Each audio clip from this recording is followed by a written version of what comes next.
बिस्मिल्लाहिर्रहमानिर्रहीम। अस्सलाम वालेकुम। मैं हूं आपकी उर्दू की मौल्लिमा राहिला समीर। उम्मीद है सब तालिब इल्म खैरियत से होंगे।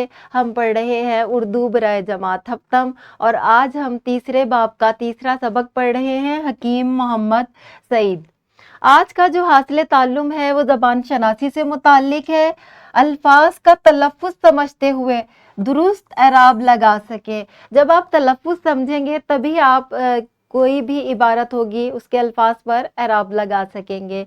एक तमहीदी सरगर्मी कर लेते हैं और मैं आपको एक जुमला पढ़कर सुना रही हूँ। आपने बताना है कि इसमें दुरुस्त ऑप्शन कौन सा होगा। अहमद में एक डैश ऐसा है जिसका जवाब नहीं। इसमें से आपने दुरुस्त एराब का लफ्ज मुंतखब करना है। ये है वासफ, वस्फ, वेस्फ और वासिफ। कौन सा लफ्ज सही है? वीडियो को पॉज करें और ये सरगर्मी करें। शाबाश, आपने बिल्कुल सही बताया कि वस्फ जो है ऑप्शन ये सही है। अहमद में एक ऐसा वस्फ है जिसका जवाब नहीं। आज हम अल्फाज पर एराब लगाना सीखेंगे। इन जुमलों को गौर से पढ़ें और अल्फाज का तलफ़्फ़ुज़ समझते हुए दुरुस्त एराब का इस्तेमाल करना सीखें। बाग में गुल खिला है। बच्चों यहाँ पर मैंने पेश लगाया है। अगर पेश नहीं लगाएंगे तो हम इसको गल भी पढ़ सकते हैं और गिल भी पढ़ सकते हैं। इसी तरह खिला है, यहाँ पर मैंने ज़ेर लगा कर इसको तलफ़्फ़ुज़ को वाज़िह कर दिया है कि ये खिला है। अगर मैं ज़ेर नहीं लगाऊंगी तो आप इसको खुला भी पढ़ सकते हैं और खला भी पढ़ सकते हैं। ठीक है, तलफ़्फ़ुज़ सही पढ़ने के लिए एराब लगाना ज़रूरी है। इसी तरह देखें, गोश्त गल गया है। यहाँ पर अगर मैं ज़बर ना लगाऊं तो आप इसे गुल भी पढ़ सकते हैं। इसलिए ऐसे तमाम अल्फाज जो कि इमला के लिहाज से एक जैसे हों उन पर हमने एराब लगाना ज़रूरी समझते हैं हम, ताकि हम दुरुस्त तरीके से कोई भी इबारत पढ़ सके। अगला जुमला देखें, इल्म हासिल करोगे तो आपको दरख्तों की अहमियत पता चलेगी।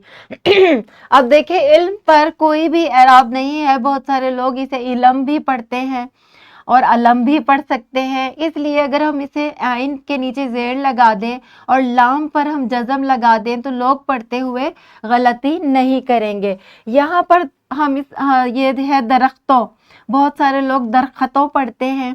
तो अगर हम इसके तलफ़्फ़ुज़ वाज़िह कर देंगे तो लोग इसको आसानी से पढ़ सकेंगे और तमाम तालिब इल्म भी तलफ़्फ़ुज़ दुरुस्त तरीके से अल्फाज का तलफ़्फ़ुज़ अदा कर सकेंगे।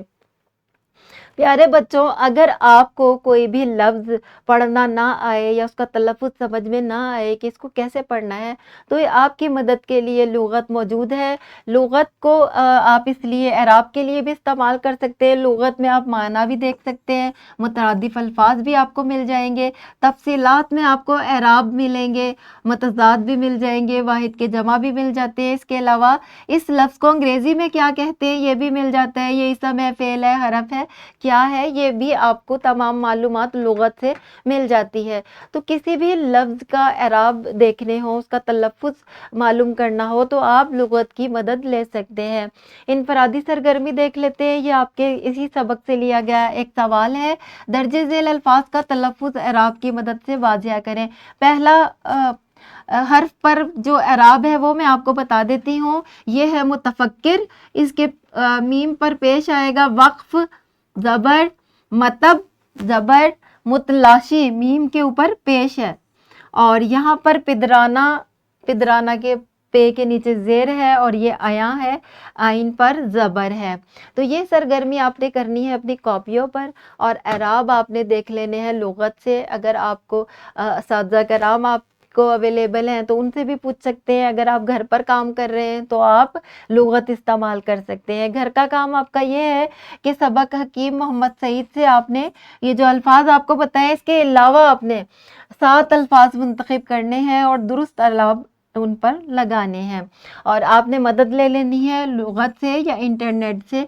इंटरनेट में जो लुग़त दस्तयाब है उसका नाम रीख्ता है।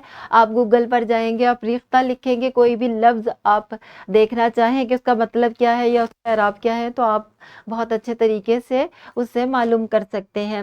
یہ ایک ورک شیٹ ہے جس میں ایک پیراگراف دیا گیا ہے، اس میں سے ایسے الفاظ چنیں جو کہ جن میں اعراب لگانا ضروری ہے اور ان پر اعراب لگائیں۔ مجھے امید ہے کہ آپ کو اعراب لگانے کی اہمیت پتہ چل گئی ہوگی کہ کوئی بھی لفظ درست انداز میں پڑھنے کے لیے ہمیں ضرورت ہے کہ ہم اعراب لگائیں۔ ملتے ہیں اگلی ویڈیو میں، تب تک کے لیے اللہ حافظ۔